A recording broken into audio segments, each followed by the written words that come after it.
What a beautiful morning, isn't it? Makes you feel very privileged to live in somewhere like Sydney, doesn't it?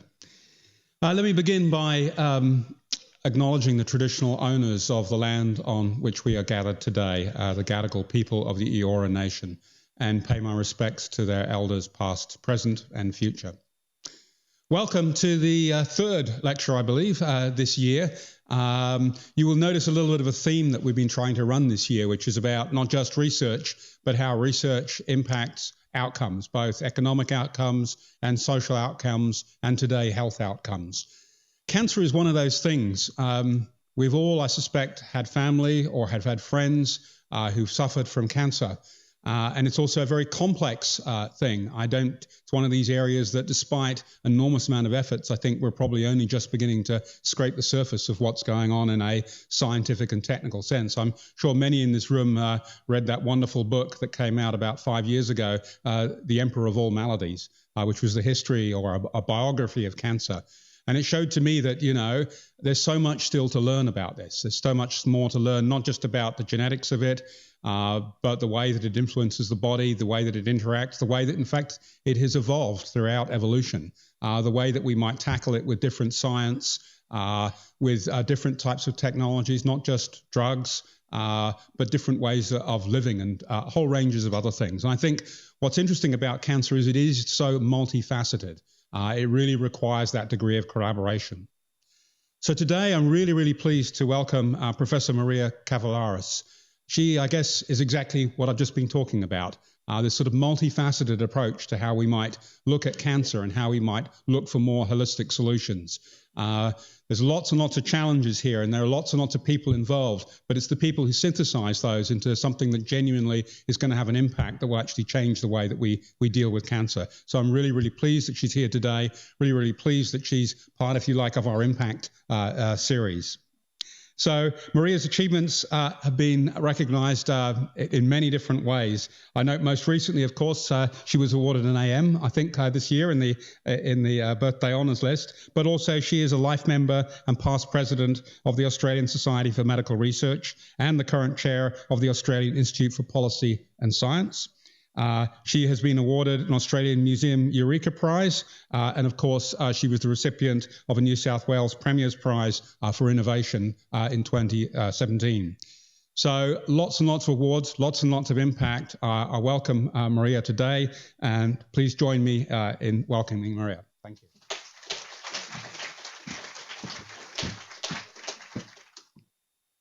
Well, thank you, Hugh, and thank you for the invitation to be here today. It really is a great honour to be able to speak to you and talk about the amazing interdisciplinary research. As you've already heard, cancer is complex, and I'm going to highlight that throughout my talk, and it really does require a lot of great minds.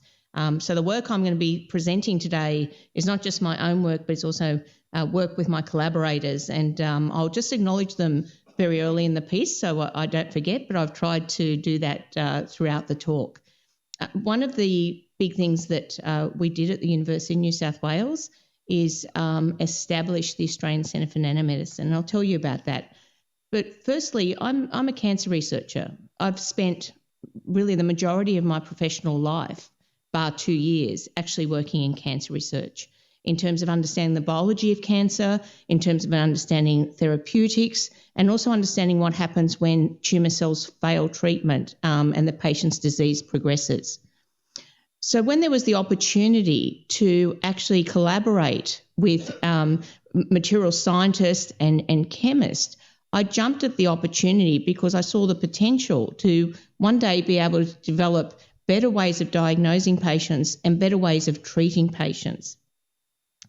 That started about 14 years ago, and it actually led to us establishing the Australian Centre for Nanomedicine at the University of New South Wales. So I wear a number of hats. I work at the Children's Cancer Institute, but I also co-direct the Australian Centre for Nanomedicine with my colleagues Justin Gooding and Cyril Boyer.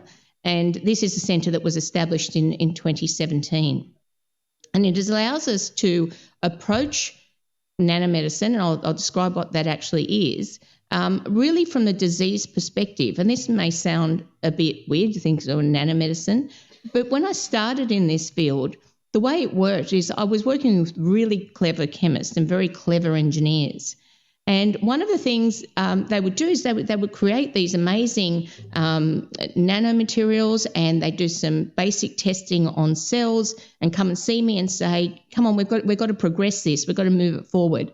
And it would often fail when we got it into our level of testing, where we did much more sophisticated cell biology testing and cancer testing. And we had a brainstorm and said, look, we need to turn this on its head. Why don't we start working by us telling you what the problems are with the disease and what the challenges are with the disease, and then let's come up with solutions using nanotechnology to address those medical problems. And hence why we set up the centre, which is probably one of the most successful centres at the University of New South Wales. And it really involves collaboration between the Faculty of Medicine, Science and Engineering. Just quickly, as I said, I've got a lot of collaborators and I don't want to forget them. And this is a huge interdisciplinary team that really covers a lot of disciplines. And I just wanted to show my collaborators and acknowledge them. So what do we mean when we talk about nano or nanoparticles? Well, we're really talking about, I hate the pun, but very, very small things. So just to put in perspective, a nanometer is about 1,000th the width of a human hair. So when we're thinking about materials for delivery, for example, we often work in the range of 30 to 100 up to 200 nanometers. When we're looking at nanosensors, these can be quite small. There's a range of things we use, but basically we're talking about materials at the nanometer scale. So nanomedicine is really the engineered materials at the nanometer scale, which have actually been developed for medical applications. Now, this takes a lot of different disciplines to actually happen, and this is really just some of them, but you need the biomedical researchers, you need physicists, you need chemists, engineers, you need hardcore sort of cell biologists as well, you need mathematicians. It really is a huge interdisciplinary field. And really to make advances in this area, you really do need to be collaborating with these type of people, because we can't all be experts at everything. So what are some of the things and applications in medicine that you can think about when you're talking about nanomedicine, particularly in cancer nanomedicine, which will be a big focus of my talk? So in terms of diagnostics, we know that there are nano formulations of MRI agents. Many of you know the point of care device, something like a glucose meter, not used for cancer per se, unless the drugs are affecting insulin levels. But again, that is a nanosensor, which means that you can actually take a small drop of blood and actually have a readout. And that's called a point of care diagnostic. And there's a lot of work being done, particularly with my colleague and collaborator, Justin Gooding, in terms of developing nanosensors that have got very high sensitivity that we can detect cancer at very low levels. And we've had some nice breakthroughs, which I won't be talking about today, in terms of being able to pick up rare cancer cells in the blood. There's also therapeutic delivery, and this is a major area, and I'll be talking a fair bit about this, where you can actually package drugs and therapeutics in nanoformulations to deliver to the diseased tissue, and in our case, the cancer tissue, with the idea of trying to spare normal cells from being damaged.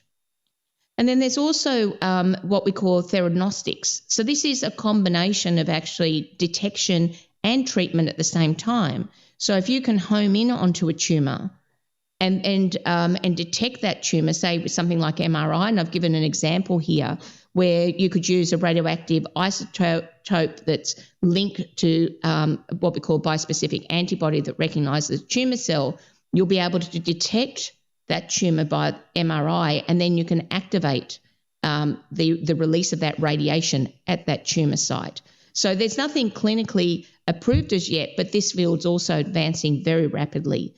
Similarly with sensors and drug delivery, many patients get either underdosed or overdosed with their chemotherapy when they're given the drugs, only because we don't have good ways of actually being able to detect if they have sufficient drug or too much drug in their system. So one day we might see that we'll have sensors that can closely adjust those levels of drugs as well. So it's a pretty exciting time to be in this field.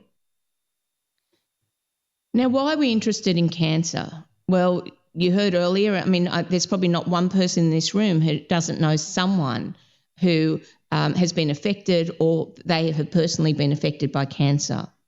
So in 2018, there was 18 million new cases of cancer around the world, and this translated to 9.6 million deaths.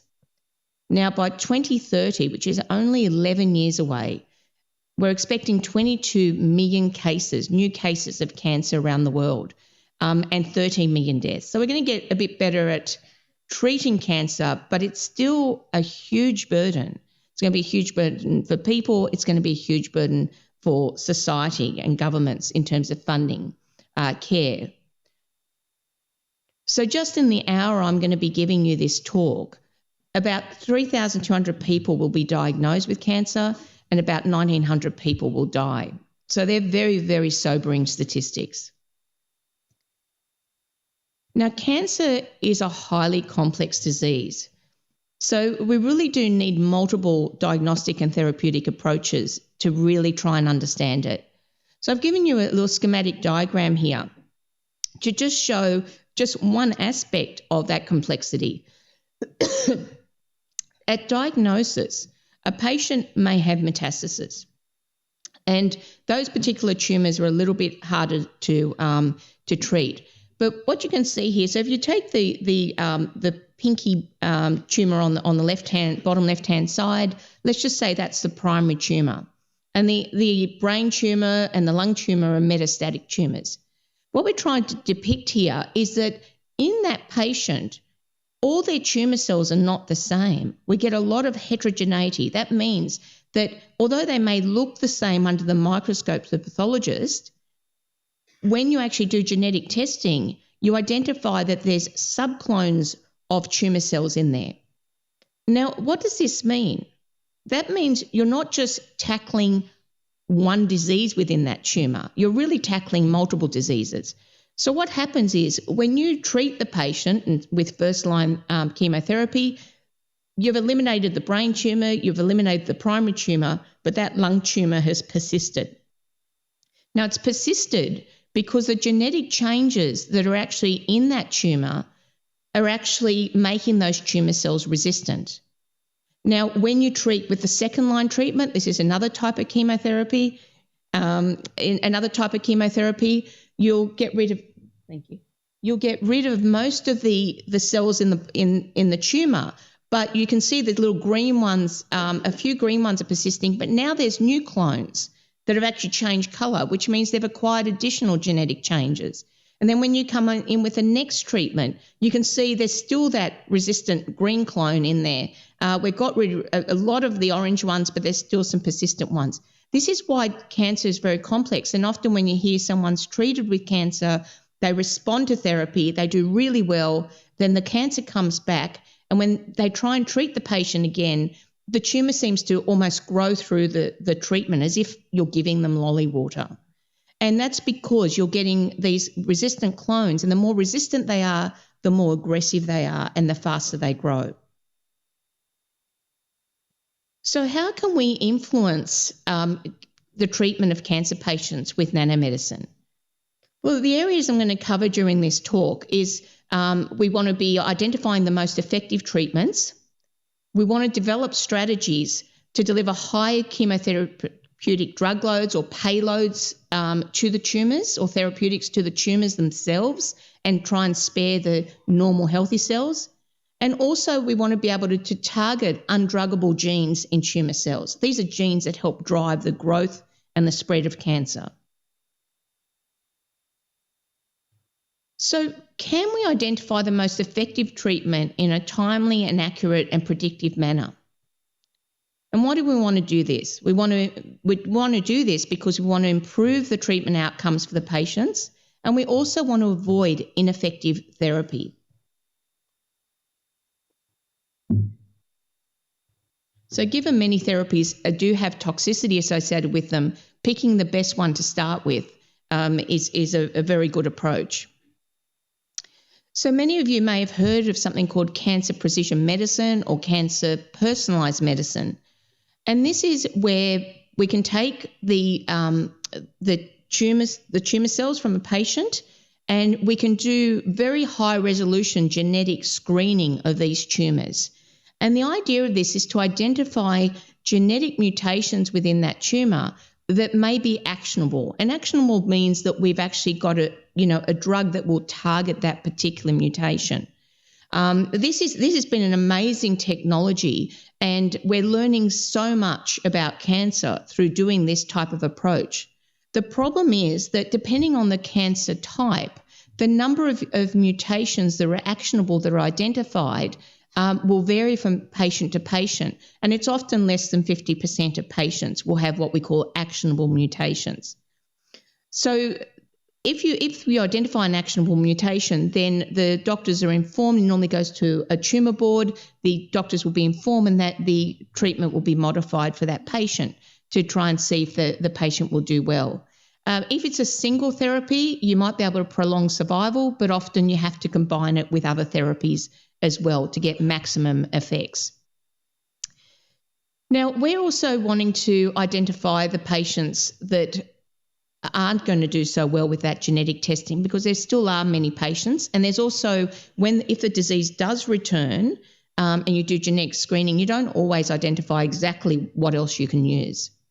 So in the Children's Cancer Institute, we run a program called the Zero Childhood Cancer Program, which is a genetic testing program, but also a precision medicine program. And this is run in association with the Sydney Children's Hospital and involves all at the Kids Cancer Centre there, and involves all the children's hospitals in Australia. And we get all the patients. These are the 30% of patients that are going to fail treatment. In other words, if these are the kids with the highest risk, they're likely to die.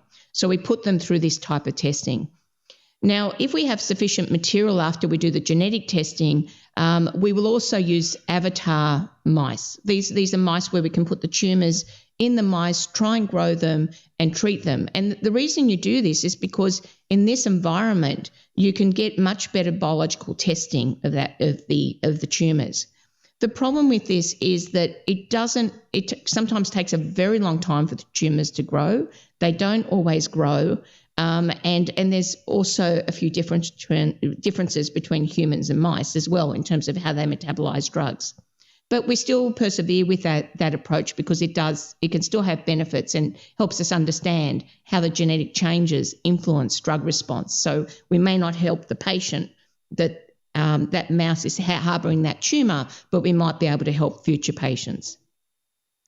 The other area we focus on when we have sufficient sample is to also do cell-based drug screening. So this is where we grow the cells either on plastic, or we try and grow them in 3 dimensions. Now, tumour cells grow in a 3-dimensional environment. They're surrounded by a whole lot of accessory cells, which I'll talk about in a minute. So when you just grow them on plastic on their own, yes, you can get drug responses, but it's not as representative as you would get if you're growing them in a 3-dimensional environment. And while we have tools to do this, usually we don't have tools that allow us to easily grow them in the matrix or a matrix mimic that is similar to how a tumour would be with the similar constraints. So there's been a huge interest in developing these 3D models. So I just want to show you this diagram. You've seen the one on the left that shows the genetic changes in individual tumour cells in the different tumours in the body. But what we also have on the right-hand side that you're looking at, these tumour cells don't just float around or stick together on their own. They're surrounded by accessory cells. They're surrounded by other types of, they've got the cancer stem cells, and these are the cells that are thought to the cancer is thought to arise from. We've got connective tissue. We have immune cells in there. We have blood vessels in there. So this whole environment involves a lot of crosstalk between these cells. That means they communicate, not by text messaging, but they communicate by chemical signaling. And what they also are surrounded by is a matrix. And you can see on the bottom where we're showing a primary tumour and also metastatic tumour, where the tumour cells can actually influence that environment around them. And that matrix is not tumour cells, but it's a very dense connective tissue that helps the tumour cells either migrate and invade and metastasize in the body, or can also make them resistant to therapy. And I'll be talking a little bit later about pancreatic cancer, and this matrix is particularly important for that cancer.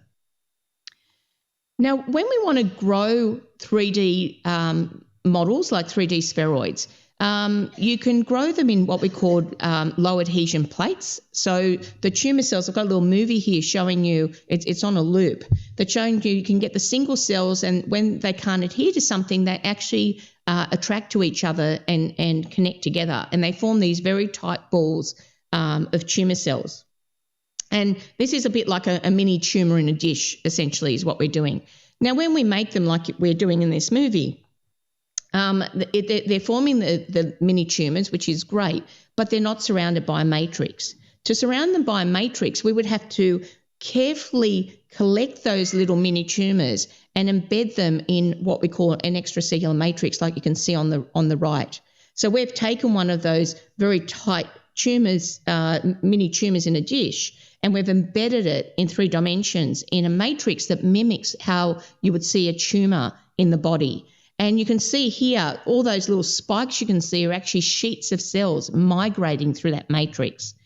And we like these models because they represent the environment very similar to how a tumour would be. So when a tumour gets to a certain size, the centre of the tumour becomes necrotic. That means cells start dying because they can't get rid of waste and they can't get enough nutrients. But the outer part of the tumour is growing. And that's exactly what these things actually mimic, these little mini tumours in a dish. But one of the biggest challenges we have is to do that experiment I'm showing you on the right is, it's incredibly labour intensive. My postdoctoral researchers and students would run out the door if I told them that they had to plate a 96-well plate with these things and study them. So we asked the question is, how can we produce 3D spheroids in an efficient, consistent and viable way so we can do high throughput drug screening of the tumour cells? Because it's really important that when you get the samples, you maximise the use of them so you can put them through a battery of drugs very quickly. Now, when we do that manually, it's incredibly labour intensive, and we also get a lot of variation.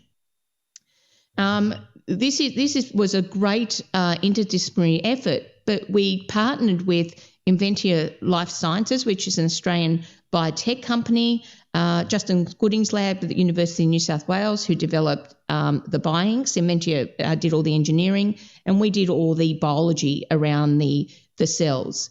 And this bioprinter is the first generation 3D bioprinter, allows us to actually print the tumour cells, so basically tumours in a dish surrounded by a matrix, so we can mimic the environment that we're trying to replicate. So that way, when we're looking for responses to drugs, they're much more representative of what should be going on in the tumour.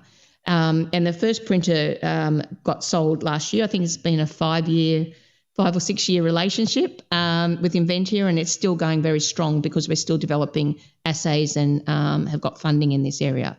So I'm going to show you a little movie of how the printer works just to make these spheroids, bearing in mind that the printer has got a lot of other applications. So essentially you drop the matrix down and the activator so it's set straight away, and we can program the printer to form any type of cup or structure we want. So this is the actual matrix, and then you can see the blue drops are actually the cells being dropped inside the little cup, and then the spheroids are actually forming, the little mini tumours are forming in there. And then once we have that, we can do it, like I said, in high throughput format, and we can screen these plates against a whole battery of drugs in a highly reproducible manner. If you take an image of that matrix in the cells, this little flowery looking thing is the actual matrix that you saw us bioprint, which mimics the extracellular matrix. And then in the center, you can see the ball of cells. So these are the mini cells. So they're growing in 3 dimensions. So this is all great and it looks all very pretty, but can we actually use these to screen for drug responses? So we initially tried this by using some cancer cell lines that we get in the laboratory, and we're able to bioprint. So this graph, what it's showing you on the bottom is drug concentration. So from left to right, you're going increasing drug concentration. And the y-axis, the lower down that curve is, the more cell death we've got. In other words, less cells are in that dish. And what you can see is that we can get a really nice dose response curve here in these cells using the 3D bioprinting. And this is just one example of a drug that gets used in childhood cancers, a particular childhood cancer cell. And the little blue thing is actually the spheroids, which have been sectioned, and we've stained them to show that they have the features of the original tumour cells. Even more exciting is we've been able to then ramp this up and use patient-derived samples. And because this is very important, it's not just the printing, it's being able to print in a way that it's viable, and we have very tight control of the number of cells, how big we make the cups, how big we want those tumours to grow, etc. So we're able to take some patient-derived samples, and what you've got here is this is a different drug. We've got a really nice dose-response curve of this drug called topotecan. Again, you can see that, as you move to the right, the survival of the cells goes down. So this particular sample is very sensitive to this particular drug. And again, we've just got a cross-section of the tumour just showing the actual mini tumour we've formed. And we actually got a pathologist to look at this mini tumour, and he compared it to the original patient sample and said it had a lot of the features that were very similar to the original tumour sample. We're doing genetic testing now on these cells just to see how comparable they are as we develop this technology to try and take it to the clinic. So the applications with this printing technology are huge. It's not just for drug screening. We can make very complex disease models using the bioprinter. We can mix different cells. There's multiple heads on the printer. We can use different types of inks. We can modify those inks to have different features of the tumour or tissue environment that we're after. And we can do assays like migration assays, angiogenesis, where we're growing blood vessels in these little mini tumours as well. So there's a lot of things we can do with the technology. So we're very excited, and like I said, we're really working towards seeing how if we can apply this in the precision medicine program, the Zero Childhood Cancer program at the Institute. So that then leads me into childhood cancer, and a topic that's very dear to my heart. Now, childhood cancer is actually responsible for the greatest number of deaths in children in developed countries, or also called high-income countries. So worldwide, over 5,700 children are going to be diagnosed with cancer.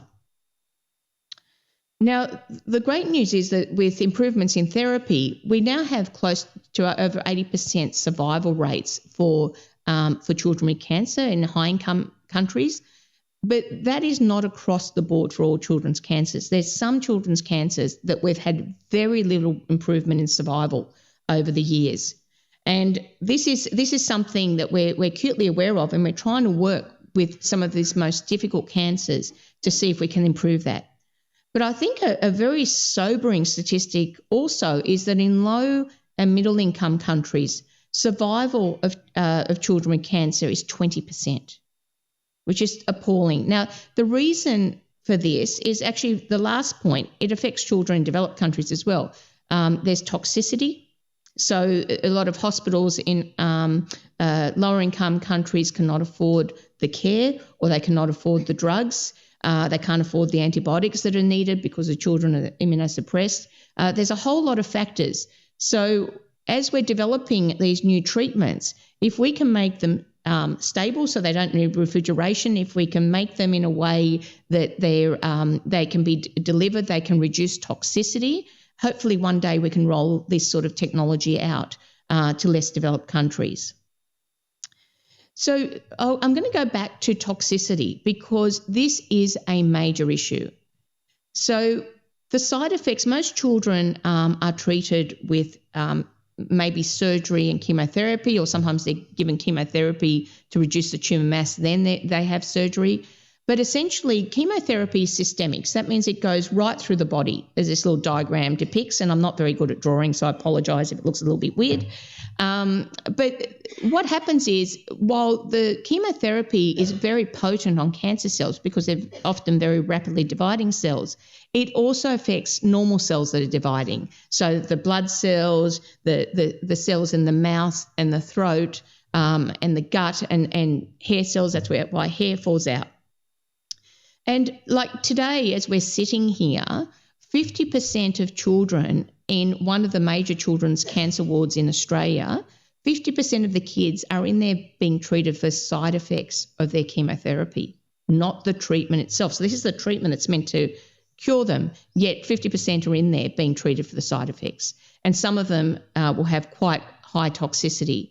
So short term, the side effects can lead, as I said, to hospitalisation. And, you know, in some countries, children don't even get the option. But, you know, some of the dose-limiting toxicities are severe infections because the kids are immunosuppressed, nausea and vomiting, cardiac problems, bleeding problems. There's a whole range of different effects. I should say a lot of these short-term side effects are also impact adult patients as well. But children are growing and you know, their cells are sort of quite different, the metabolism is quite different, so they can be quite impacted by the treatment. The other thing is nowadays we have more and more survivors. So in Australia, 1 in every 900 adults is a survivor of childhood cancer. So that means that we've got to be really cognizant of the fact that cure is not enough. We have to try and do a cure without causing long-term damage. So if you think about some of the long-term effects from the treatment, you can have hormone deficiencies, you can have learning issues. It depends on the type of cancer and the type of treatment. Cardiac damage, infertility is a major issue. There's a whole lot of effects. So we need to be really thinking, you know, how can we treat the patients either as effectively or more effectively than we are now, but without the toxic side effects. So there really is an urgent need to develop less toxic therapies and also effective therapies. That then leads me talking to you about nanoparticles and nanoparticle delivery. Now, I've just got this schematic diagram here to show you that it's one size doesn't fit all. We've got there's a whole range of different materials that have been developed or are being developed as either delivery or detection systems. So, you know, we have antibody drug conjugates.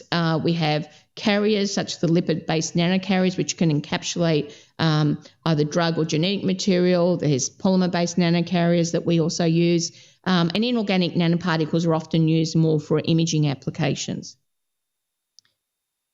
So I don't expect you to read the fine print, but essentially what we do is with these nanoparticles, in the design, there's a number of parameters that influence how these materials will behave biologically.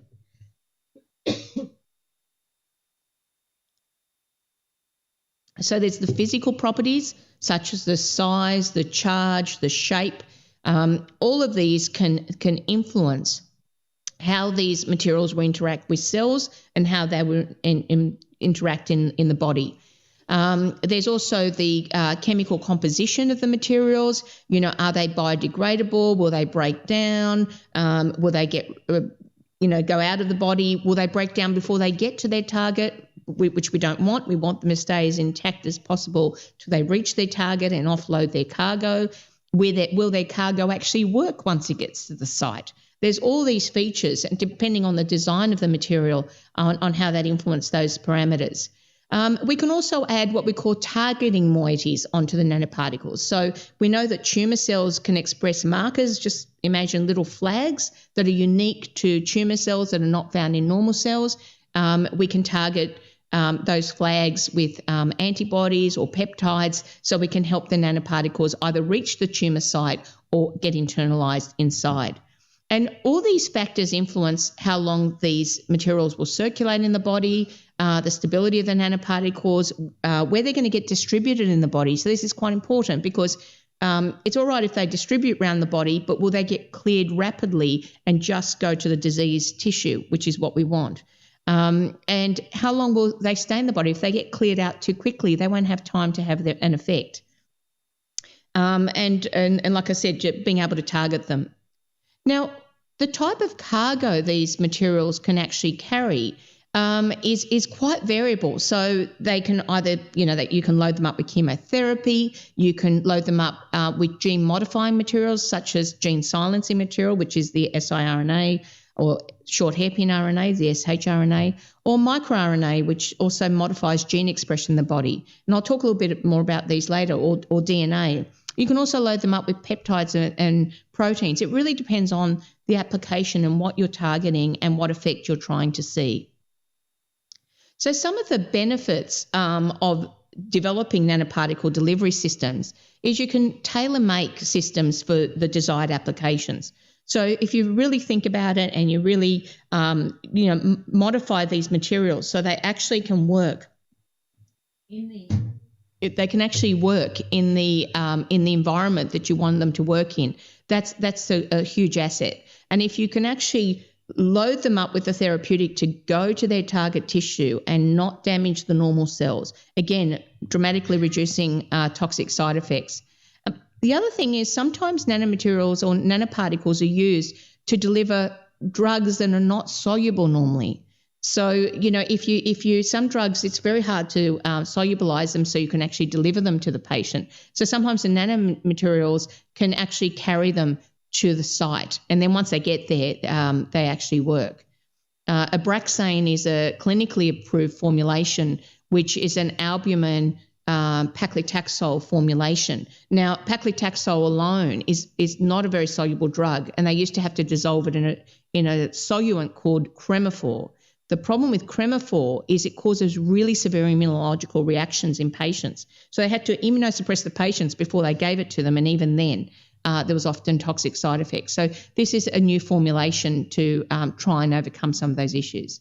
Also, slow release formulations. So if you can have something persisting at a tumour site but doesn't get cleared out rapidly, it can keep releasing the drug to try and have the effects. And we can also exploit the diseases and target the delivery.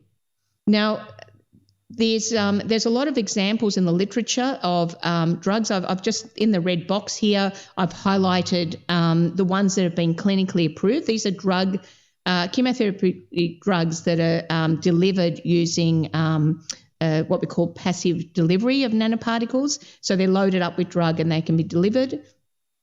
And so I should say some of these, there's one or two that are used in pediatric cancer. Most of them are for adult cancer. But one of the things is they change the distribution and the circulation time. But there's still a lot of work and a lot of areas where we could improve these type of treatments. These ones, no targeted treatment has been approved as yet. So neuroblastoma is one of the cancers we have a strong emphasis on at the Children's Cancer Institute. It can be quite an aggressive cancer that 70% of the children at diagnosis have got metastasis. That means the tumour, which often originates above the kidney in the adrenal cortex, has spread to distant parts of the body. And the advanced disease that's also got a particular genetic mutation is rarely cured. And the patients that do survive have gone through a lot of treatment and often have lifelong side effects from that treatment. So we worked with a company called Engenic, which is an Australian biopharmaceutical company, who had actually developed these nanocells. So basically they're are bacterial mini cells, or nanocells as we call them, because they're at the nanometer scale, which they bud off from a mutant bacteria. So they don't have any genetic material inside them, but they can actually be flushed out, and you can load them up with drug or gene silencing material. And what they did is they then took these little nanocells and they engineered on the surface a bispecific antibody. So what that means is the antibody can recognize the nanocell itself, but can also recognize tumor cells. So you can tag these nanocells with different types of antibodies to target different types of cancer. So we worked with them on one particular one because it had never been tested in childhood cancers, and it was relatively new. So we looked at one of these nanocells that was actually loaded up with doxorubicin, which is a drug that's used in the treatment of neuroblastoma. And we looked at the actual materials that either had an antibody on them or didn't have an antibody on them, and to see whether it would make a difference. So this is just a little schematic diagram showing you the on the left-hand side, the tumor cell and the actual nanocells attaching, and then they release their drug inside the cell. And what you can see, that the line graph you can see, the bit I want you to focus on is the purple line right at the bottom. And what that means, this is the number of days, and this is the tumor. This represents the tumor size. And what this shows us is that when you've got a drug-loaded nanocell and it's got the antibody on it, you can significantly reduce the tumor size in the mice. And you can see this a bit better in the bar graph. So you can see the purple there, where the lower the height of that graph, the more potent the treatment was. So if you look at the green one next to it, that one is the same nanocell with drug loading, but with no antibody on the surface. And you can see that when you have the antibody, significantly improves the efficacy of the treatment. And the dox in red is the doxorubicin. So that's the actual drug we put in those nanocells. Now, what's very interesting is that dox concentration is over 100-fold higher than what was in the purple one. So that means we can deliver, package less drug, but we're concentrating at the tumor site. So there's actually, based on this work and other work, there's actually a clinical trial on at the Sydney Children's Hospital looking at these nanocells, which are also called EDVs, which is angenic delivery vehicles, but it's currently underway at the Sydney Children's Hospital. So we don't know the outcomes yet. It's a phase 1, which is a toxicity trial in children, because it's already gone through phase 1 in adults. Now, I mentioned that we also have, when we do this genetic precision medicine, we do the molecular profiling. Now, we identify genetic changes sometimes that are not, there's no actual drug targeting that mutation. And sometimes it's because there's some genes that are very difficult to target with small molecule inhibitors.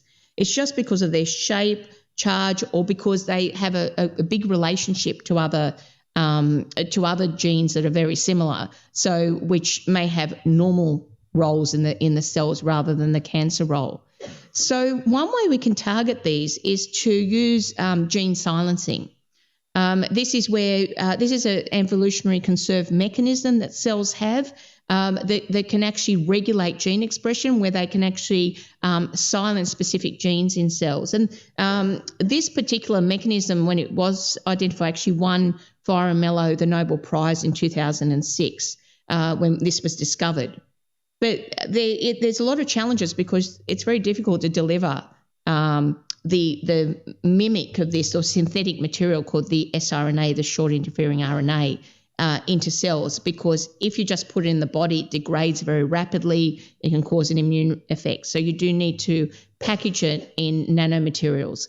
And there's a number of clinical trials in cancer currently underway using nanoparticles for sRNA delivery. None have yet been approved, but we were quite excited to see that late last year, the first sRNA nanotherapeutic was approved. And this was actually for quite a rare condition, but it's quite a nasty condition called rare hereditary disease. It's an amyloidosis, so people get amyloid all in throughout their tissues, and so it's quite a horrible slow death. And this was for an orphan, what they call an orphan indication. So we're very excited. It's been found to be safe, and it will be in the clinic fully this year. So there's hope for cancer therapies as well now that first in class has been approved. Now, cancer, as we mentioned earlier, is a very complex disease, and there's multiple parameters that can influence it, from regulating the death signals in the cancer cells to how fast they grow, how fast they spread. So I'll go through this a little bit fast, but what I want to say is that when we're thinking about targeting a gene, we want a gene that targets multiple pathways. And we've identified a particular gene that targets all these different pathways in cancer cells. Just when we knock it down in the laboratory, we can influence all these types of effects. It's a gene called the TUB3 gene, or beta-3 tubulin. It's been validated in a range of epithelial cancers. But as I mentioned, siRNA is very difficult to deliver on its own, so you have to encapsulate it in a nanoparticle. Now, the cancer we decided to go after was pancreatic cancer, because pancreatic cancer, for those of you who don't know, has a 5-year survival rate of 7%. There's been virtually no improvement in survival for pancreatic cancer. And it's a very complex disease because you can see in this diagram, it's a picture of pancreatic cells, and the green is the cells. The red is that stromal, that matrix tissue. And because of it, we have to be able to design the nanoparticles in a way that they're small enough to penetrate that tissue and also interact with the charges in a way that won't stop them from getting to the tumour cells. So we designed a nanoparticle with our collaborators. That this is work done with Phoebe Phillips's group at the University of New South Wales, and we're able to show that we could actually deliver the siRNAs. We're just using fluorescent siRNA here, and you can see up the top there the tumour's lighting up red, which means the material's getting to the tumour. And if we section those tumours, we can actually see the red fluorescence, which represents the siRNA delivered in the tumour model. And this is just, the green's just a blood vessel, but you can see that the material's actually getting into the tumours themselves. But what was very exciting is we're able to show that we could knock down the gene expression. That bar graph on the left, you can see that where it's the low bar is where we've been able to knock the gene expression down in the tumours themselves by systemically delivering this material. But also at the protein level, you can see that the tissue section on the right is not as brown as the tissue section on the left, and that means there's less of a protein there. So that's been very exciting. But one area we're really, really keen to develop is nanoparticles for brain cancer delivery, because brain cancers, particularly in children, are now the number one cause of cancer-related death in children, because leukemia survival rates have improved so dramatically. But it's a really difficult one because crossing the blood-brain barrier, because it's a sanctuary site in the brain, is very difficult. So we're targeting genes that actually regulate growth and chemosensitivity.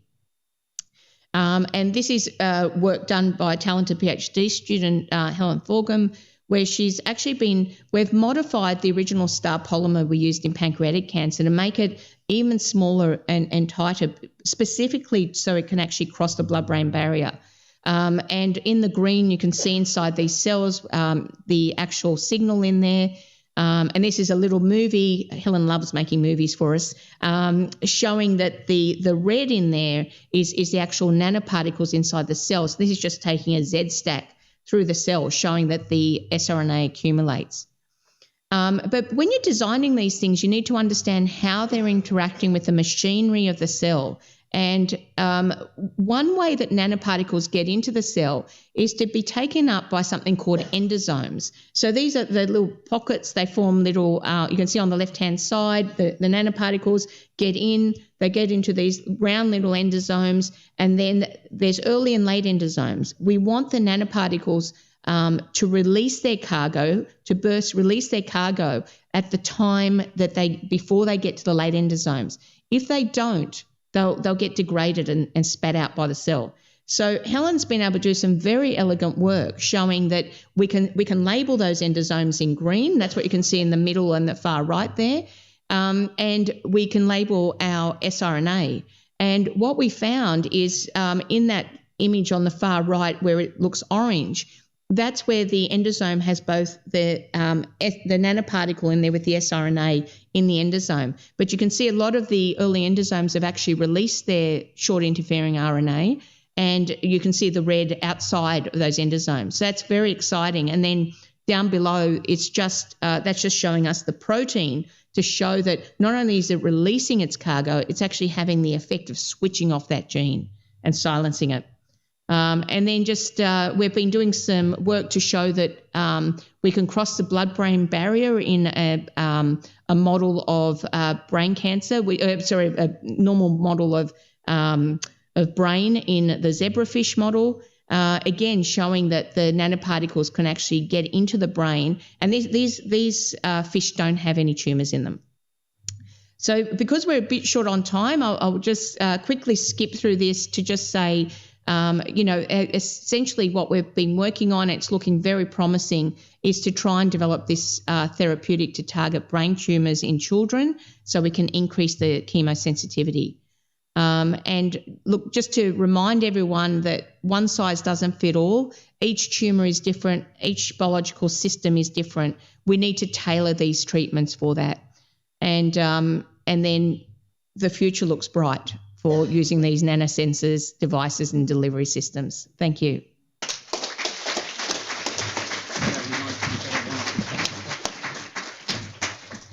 That was really amazingly interesting, I have to say. And it just goes to show what, resources and what new thinking there is in the cancer area. We've got time probably for one or two questions. Bamboozled them. You bet? No, I think it was exactly right. Okay, we got one there. Can we just take that one? Sorry, there's a microphone just coming right next to you. You're concentrating on the treatment of children's cancer.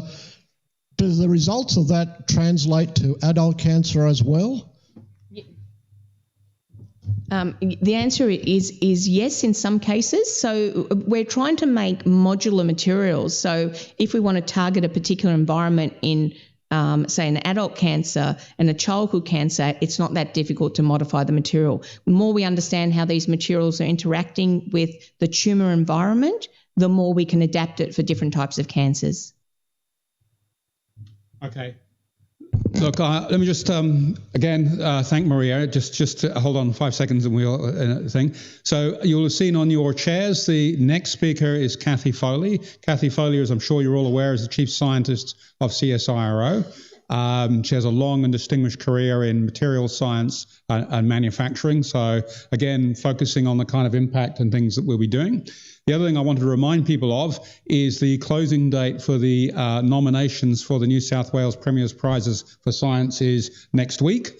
So if you haven't already nominated someone, please go ahead. And I note also the new categories. We have two categories now for basically young scientists. So I noticed you mentioned a number of your colleagues who are younger there. So please, we're really trying to encourage that type of thing.